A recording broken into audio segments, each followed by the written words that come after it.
June is the single best month to plant perennials in pots. The soil is warm, the days are long, and the right plants planted right now will establish fast, bloom hard, and come back on their own next year. But most people walk into a nursery in June and grab the same annuals they buy every spring. Marigolds, petunias, beautiful for a few weeks, then dead. Money spent, effort wasted. Same thing next year. Today I am changing that. 10 perennials, all chosen for June planting, all chosen for pots, all genuinely low effort. You plant them once and they keep coming back. Let us get into it. Plant 1, Gaura, also called whirling butterflies. Walk past this one at the nursery and you are making a mistake. Gaura produces tiny pink or white flowers on long wiry stems that move with every breeze. Not floppy, dancing. The whole plant looks like something is always in motion. It is native to the southern United States, built for heat, built for drought, built to be largely ignored. Once it settles in, about 2 to 3 weeks of regular watering, you can step back completely. No fertilizer needed. In fact, too much fertilizer makes it leggy and reduces the flowers. It wants lean soil and benign neglect. Blooms from late spring through the first hard frost. 5 months of flowers. Use a pot at least 12 inches deep. Gaura has a long taproot. Full sun, well-draining soil, water deeply once a week. That is the entire care routine. Look for Siskiyou pink or crimson butterflies. Hardy zones 5 through 9. Plant 2, Penstemon, also called Beardtongue. Over 280 species native to North America, and somehow most gardeners have never tried it. The flowers are tubular and trumpet-shaped in red, electric blue, deep purple, and salmon. Specifically designed, as far as nature designs anything, for hummingbirds. If you want hummingbirds visiting your patio this summer, this is one of the most reliable plants you can grow. Wants full sun and excellent drainage above everything else. Water thoroughly, then let the top inch dry out before watering again. Hardy zones 4 through 9. Look for electric blue or the rock candy series for containers. Comes back every year without any help. Plant 3, Gaillardia, also called blanket flower. This one looks like it requires effort. It does not. Native prairie flower. Evolved for blazing sun, poor soil, and zero irrigation. The flowers are bold, deep red bleeding into orange and gold. They start in late spring and go until first frost. 5 to 6 months of color from a plant that performs better when you do not pamper it. Overwatering and rich soil give you leggy growth and fewer flowers. Lean conditions, full sun, occasional deadheading give you a non-stop display. Hardy zones 3 through 10. Works for virtually every gardener. Plant 4, Heuchera, also called coral bells. Almost every plant on this list wants sun. Heuchera breaks that rule. It thrives in shade and still delivers dramatic color. Not flower color, leaf color. Deep burgundy, lime green, silver, near black, caramel, and peach. In many varieties, the color intensifies as temperatures drop in fall. While everything else is fading, Heuchera is hitting its peak. In late spring, it sends up delicate stems with tiny bell-shaped flowers that attract hummingbirds. Morning sun and afternoon shade, or full shade. Rich, well-draining soil. Water once a week, never waterlogged. Hardy zones 4 through 9. Plant 5, Agastache, also called hummingbird mint.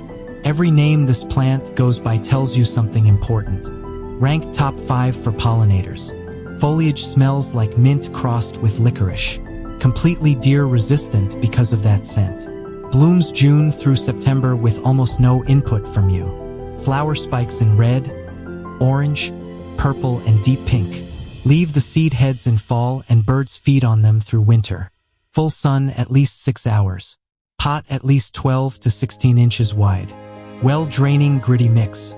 After the first season, it becomes genuinely drought-tolerant. Look for Kudo's Red or Blue Fortune for compact container varieties. Hardy zones 5 through 9. Quick stop here. If this is useful, hit the like button. Helps this reach more gardeners. Subscribe if you have not already. Back to the list. Plant 6, Catmint. Not catnip. Important difference. Ornamental catmint is a completely different plant. A soft mounding cloud of lavender blue flowers above silver-gray foliage from late spring through summer. Cut it back by half in midsummer. Takes 30 seconds, and it pushes another full flush for 6 to 8 more weeks. Drought-tolerant, deer-resistant, rabbit-resistant. And here is something most people do not know. The essential oils in its leaves act as a natural repellent for aphids, flea beetles, and mosquitoes. A pot of catmint on your patio is actively working to keep pests away from everything around it. Hardy zones 3 through 8. Plant 7 Coreopsis, also called Tickseed. Another native prairie wildflower built for heat, poor soil, and limited water. Cheerful daisy-like blooms in golden yellow, orange, red, and pink. Late spring through first frost in many varieties. One of the longest bloom windows of any perennial. Do not overwater it. Do not fertilize heavily. Thrives in lean conditions. For containers, Zagreb, Moonbeam, or the Uptick series compact non-stop bloomers. Hardy zones 3 through 9. Plant 8, Agapanthus, also called Lily of the Nile. Looks like it belongs in a botanical garden. Grows perfectly in a pot on your back porch.